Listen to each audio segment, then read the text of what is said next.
आए दिन हमारे पत्रकार बंधुओं पर कभी कहीं तो कभी कहीं हमला होता रहता है।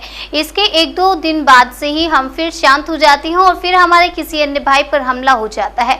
ऐसे ही एक मामला डीडी न्यूज के हमारे वरिष्ठ पत्रकार भाई गिरीश निशाना व उनके साथियों के साथ भी हुआ, लेकिन अब और नहीं।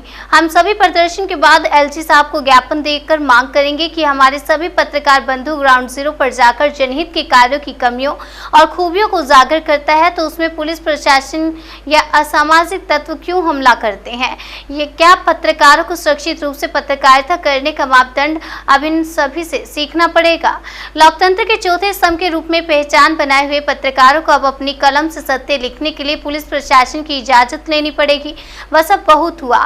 देश के सभी पत्रकारों को सुरक्षित पत्रकारिता करने के लिए अब आवश्यक हो गया है कि राजधानी दिल्ली में माननीय उपराज्यपाल श्री वीके सक्सेना से मांग की जाएगी कि सभी पत्रकारों को सुरक्षित रखने और अपने पत्रकारिता के कार्य को सुचारू रूप से करने के लिए दिल्ली के पुलिस कमिश्नर व दिल्ली सरकार के चीफ सेक्रेटरी सहित अन्य सभी विभागाध्यक्षों को आदेश करें कि यदि पत्रकारों के कार्य में कोई भी बाधा उत्पन्न करता है तो उनके खिलाफ भी सरकारी कार्य में बाधा जैसी धाराओं का प्रयोग कर मामला दर्ज किया जाएगा और साथ ही संबंधित विभाग के संबंधित अधिकारी को तुरंत निलंबित कर निष्पक्ष जांच कराई जाए। मुझे लगता है ऐसे केजरीवाल साहब को खुद संज्ञान में लेना चाहिए कि पत्रकारों के साथ क्या हो रहा है। आप बड़े बड़े विज्ञापन दे रहे हैं अखबारों के मालिकों को, चैनलों के मालिक को, लेकिन वास्तविकता पत्रकार के साथ क्या हो रहा है ये आपको भी जानकारी होनी चाहिए। आपको समझना चाहिए कि आज पत्रकारों की स्थिति आपके स्कूलों के अंदर क्या हुई है। जब वास्तविकता जानने के लिए कम से कम आपको एक्शन लेना चाहिए था उसमें। स्कूल प्रशासन का आरोप है कि बिना हमले हो रहे हैं इस तरीके से मीडिया में यही जगह हो जाता है और हमारी नैतिक जिम्मेदारी होती है कि हम सच को सामने करें। तो इस तरीके से जो लोग जो है करते हैं उसके लिए क्या कुछ आप लोग बताएंगे?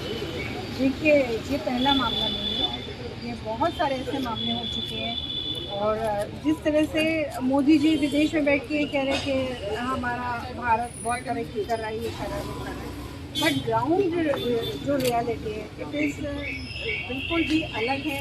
अगर स्कूल का इंस्पेक्शन करने जा रहे हैं तो ये देखा जा रहा है कि मतलब बंधक बना के मारा जा रहा है, बंधक बना दिया चीज़ें सामने ना आए, बहुत गलत है। अगर स्कूल आप विदेशों में ये प्रचार प्रसार करें, बहुत स्कूल में उस पर्दा डाला जा रहा है, पर्दा उठा के दिखाया जा रहा है स्कूल में क्या हो रहा है।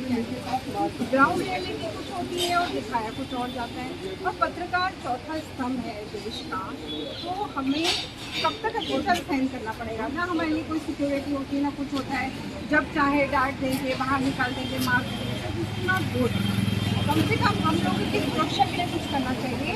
और पत्रकार सच्चाई सामने करने आ रहा है, उसे क्यों रोका जा रहा है लोग बताना।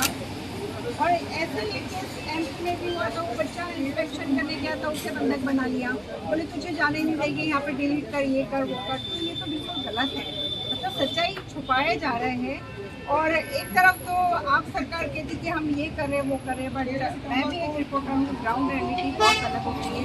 तो वो बता रहे हैं 13 सितंबर को रुकना चाहिए अत्याचार। हम पत्रकार हैं, हम अपने घर से निकलते हमें नहीं पता होता कि हम वापस जाएंगे या नहीं कर पाए, तो हमारी सुरक्षा के लिए कुछ करना चाहिए। और ये जो हुआ है मुद्दा, ये स्कूल वाला शिक्षकों ने उनके खिलाफ एक्शन लेना चाहिए, सस्पेंड करना चाहिए और जितना भी करें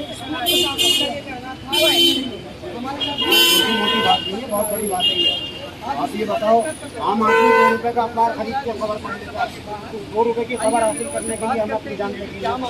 हमारे सरों पे कितने चाकू